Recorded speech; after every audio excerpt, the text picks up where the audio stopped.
stay when you're coming to New York City? That is the million-dollar question, isn't it? Well, maybe not $1 million, a few hundred or 1,000. Ugh. So today we're gonna be talking about which neighborhood you should actually stay in. Most people recommend this spot right over here, Midtown Manhattan, and I'm gonna be telling you why maybe that's not the right place for you to stay. We're gonna be talking about budget, we're gonna be talking about different neighborhoods, different vibes. I'm gonna be giving you all the deets so that when you're coming here for your vacation, you can make a properly educated decision on the best spot for you and your group to stay. So let's get to our first neighborhood.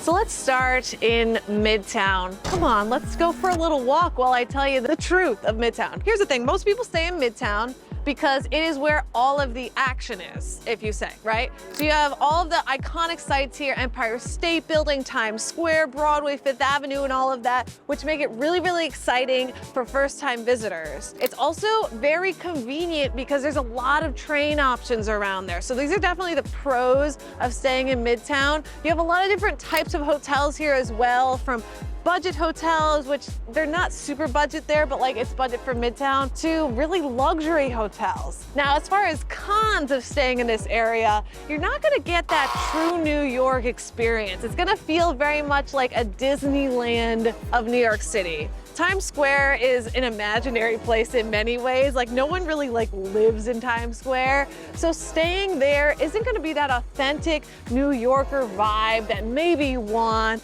especially if that's what you're coming here for, to feel like the real New York. You're not gonna get that there. Another negative I'd say of this area is it's very expensive and the rooms are very, very small for the most part, and that's because it's premium real estate, people. And finally, I would say the third negative of this area is the food scene is not good. Apparently there's a hurricane going on right now, you guys. Just bear with me here, but the food is not great in this area. You're gonna have a lot of chain restaurants that are very overpriced. I always recommend that if you're staying in this area, go uptown or downtown to get more authentic food. I actually have several videos on restaurants in this area to kind of help guide you to the actual places. So in summary, the positives are you are near a lot of the main attractions. There's a lot of great subways. So I would say this is a great spot for first-time visitors. However, if this is not your first trip to New York, skip Midtown and go to another place. Next up, let's talk about Soho, which stands for South of Houston Street. Soho, you get that? Now this spot is perfect for you if you love shopping, because this area is a fashionista's haven. They do so many photo shoots here. It's very trendy. There's lots of art galleries, a lot of great restaurants. So the pros here, I would say, is if you're a foodie or love shopping, this is an amazing place for you to stay. Also, it's really there's a lot of nightlife going on here. So if you like going out at night, it's very walkable in that regard. There's also a lot of art galleries. So if you're into art, this is going to be a spot for you. Another positive is it's very close to Little Italy, Greenwich Village, Chinatown. So you can kind of walk to all of these other neighborhoods all while you're in Soho, making it very walkable. Now, I would say the negatives of this area is the hotels. They're not gonna be a ton of options here, and most of them are gonna be more boutique hotels, which means they're gonna be a bit more pricey, but they're really cool. There's a lot of really interesting, cool hotels here, which is why I love it. Also, because there's a lot of nightlife in this area, it can be loud at night, but most hotels do a pretty good job of keeping the noise down, so you're not gonna have to be worried about that. And finally, I would say the last negative of this area is there's not as many classic tourist attractions here, right? You're not gonna be steps away from Times Square, but you are a short subway ride. There's a ton of subway trains in this area. They're all right here on screen. It's very convenient to pretty much get anywhere, uptown or downtown. Just going between boroughs may take more time from Soho. That's the rundown on Soho. Let's get to our next spot. You should consider staying in a different borough while you're visiting New York. Most people just stay in Manhattan, but Brooklyn, Queens, those are the ones I recommend. Brooklyn and Queens are great options, so let's get into a little bit about where you can stay in the other boroughs. These spots are often cheaper than staying in Manhattan, and sometimes the commute, I use that term loosely here, to the touristy areas isn't that bad. Let's start here in Brooklyn. There are two areas in particular that I would recommend in Brooklyn. Dumbo, which stands for Down Under the Manhattan Bridge Overpass. That area is, in my opinion, the most picturesque area in the entire city. You have amazing views of the Brooklyn Bridge, gorgeous view of the skyline. You can even see the Statue of Liberty there. That's actually where we run our food tour. If you want to try local food, join my food tour. It's the Best of New York food tour. We bring you to 5 award-winning spots. That all takes place in Dumbo because I really love to incorporate that sightseeing element and the food scene. The food scene there is phenomenal. And yeah, it's just extremely picturesque. One of my favorite hotels there is One Brooklyn Bridge Hotel. Williamsburg is the other area in Brooklyn I would recommend. That you're gonna have a much more kind of like a hipster vintage vibe, which makes it really fun and different. Definitely more of a local scene there. That is like the real New York. You're gonna have like more just like all overall local experiences in those areas. Now the cons of staying in Dumbo and in Williamsburg is definitely that when you're commuting to like the Times Square area, it's gonna be a bit more of a commute. It's probably gonna be around 30 minutes to get there. But the reality is that when you're sightseeing in New York City, there's sites in Lower Manhattan too, and for that you can just take the ferry over, which is so iconic, taking that New York City ferry. It's so beautiful, and you can take that right from Dumbo. It's amazing. Even Williamsburg has the ferry there. The other con I would say is some of the hotels in this area are definitely more boutique hotels, so they're gonna be a bit more pricey, but they're gonna have a lot more character. So I would say if this is like your second or third time staying in New York City, then I recommend staying in Dumbo or Williamsburg just to get more of that local feel. And the hurricane's coming back, you guys. This is just a hurricane video. Hope you're enjoying the commitment. I'm getting like blown away over here. This is so important for all of you guys that are coming here to New York. The biggest mistake I see travelers make is not check that they have a eSIM when they come here. That means they're gonna get tons of roaming charges from their cell phone. And when you're visiting, I highly recommend using Olafly. They have unlimited 5G data here in New York City at an unbelievably cheap cost of only $3.90 a day. That's literally cheaper than a cup of coffee here. It allows you to stay connected. It's super easy to install. I've used them all over the world. It's like just so reliable and simple. Now, if you use the code written on screen right here, you can save 5% on your Olafly purchase, and it will just make your life so much easier here in New York. So please remember to pick up an eSIM. You can buy it literally on the plane as you're going so that you can get to these fabulous spots that you're gonna be staying at, and most importantly, enjoy your trip to New York City. And the best area, in my opinion, of course, and this video is made by me, so keep that in mind, is Long Island City, Queens. It's literally, look at this view. Look at this. Look at this view. You think you're gonna get this view if you're staying in Manhattan?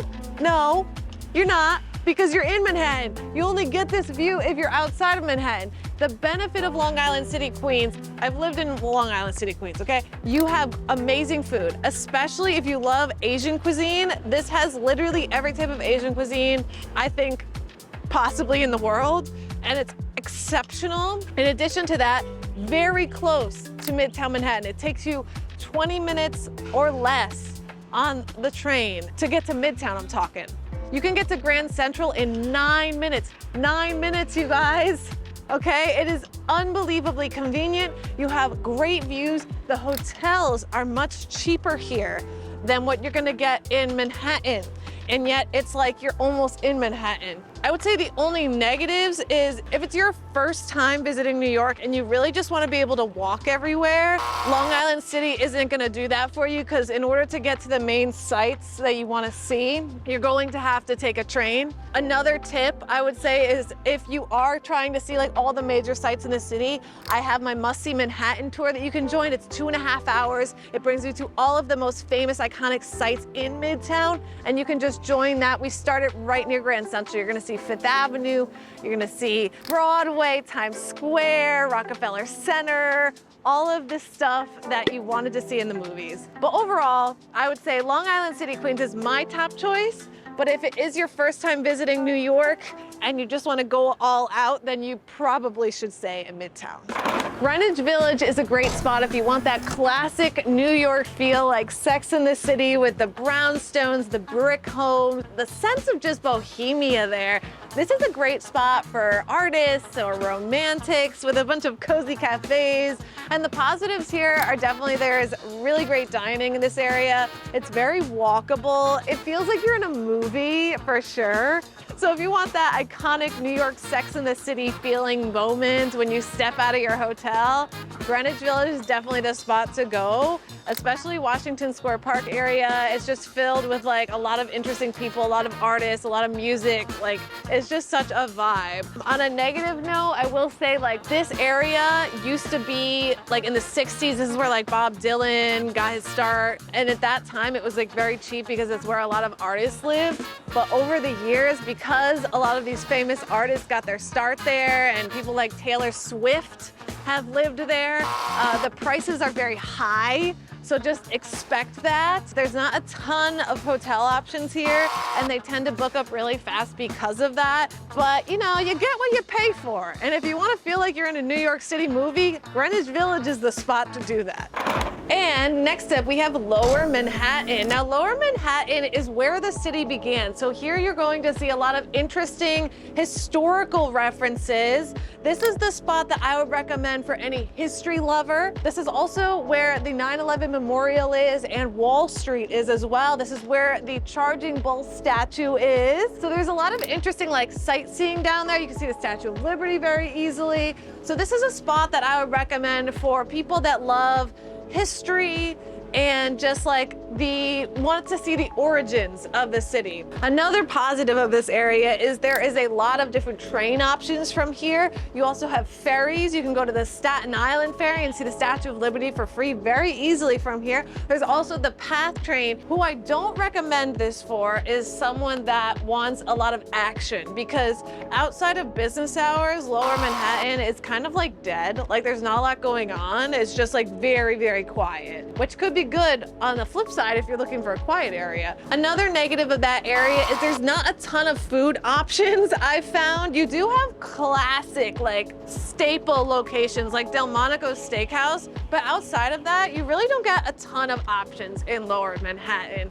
But, you know, if you are looking for a quiet place that has a lot of history, Lower Manhattan is your spot. The hurricane is continuing here on the Upper West Side, which is another area that you should consider staying in, especially if you like more quiet, family-friendly, kind of like charming, classic New York, I would say. This is also a great spot if you're into museums, because we have a lot of museums in this area, including the Museum of Natural History. It's right near Central Park as well, so you can literally step right into the park. If you're a runner or you like active things, it's really easy to just run into the park and do some like laps, which is great if you're staying in that area. You also have some major subway lines here, making it really easy to get to like Midtown for a Broadway show. You have the 1, 2, 3 on this line, and it's just really, really simple. Now, I would say the cons of this area are if you are the type of person that like nightlife, this is not the spot for you to stay. The other negative of this area is it's going to be a slightly longer subway ride if you want to go to Brooklyn or Lower Manhattan, because you are on the upper part of Manhattan. It's not going to be a really long one, but expect your ride to be like 30 to 40 minutes if you want to go to Brooklyn, like Dumbo in particular. Thanks so much for joining me in this YouTube video all about the best places to stay in New York. I hope I really helped you try to decide on which area is right for you and your group. And of course, I recommend Long Island City, Queens, but that's just me. Check out my other videos if you're visiting. I have videos on all different topics: restaurants, bars, what not to do, what to do, scams, you name it, it's been done. Subscribe to my channel, and I'll see you next time. Bye.